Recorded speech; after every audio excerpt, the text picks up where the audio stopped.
Well, last month we told you how an Anne Arundel County recently acquired the century-old home of freed slave Henry Wilson, and how excavations have uncovered a treasure trove of artifacts. In part 2 of our exclusive report, we show you what's also located on Wilson's 27-acre property, a baseball field with a unique history. Settled in 1650, the town of Galesville has a unique African-American history. Freed slaves such as Henry Wilson bought land for their families and established communities in the late 1800s. Here on Wilson's 27-acre property, descendants also created a local baseball field in 1928, which was used by the Negro Leagues.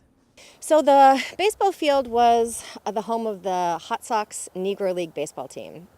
The Hot Sox, the Negro League was formed in the early 1920s, and I think it lasted through the 1950s. But the community, the African American community, still uses this field today. The Hot Sox were a feeder team, so they were a minor league Hot Sox team, but several of the Hot Sox players were actually drafted, I think some into the major leagues. You can still see the dugouts on the field, and if you look closely, the name Hot Sox is painted on the back of them.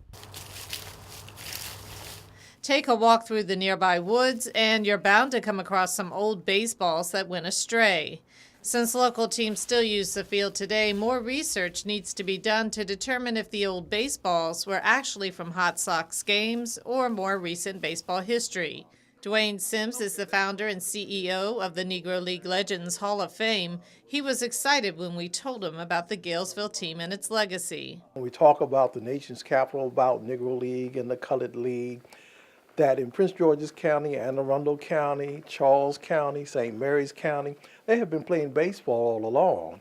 And for me not to know about this is great because it's new knowledge for me and the public. What do you think you want to follow through with this in the future? Is there something you think you might want to do?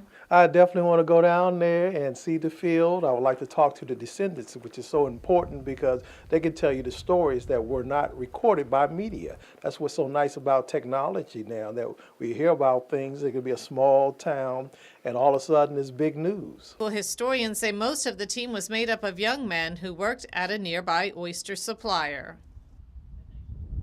And the Galesville team integrated in the late 60s and still continues to play to this day on the Wilson farm.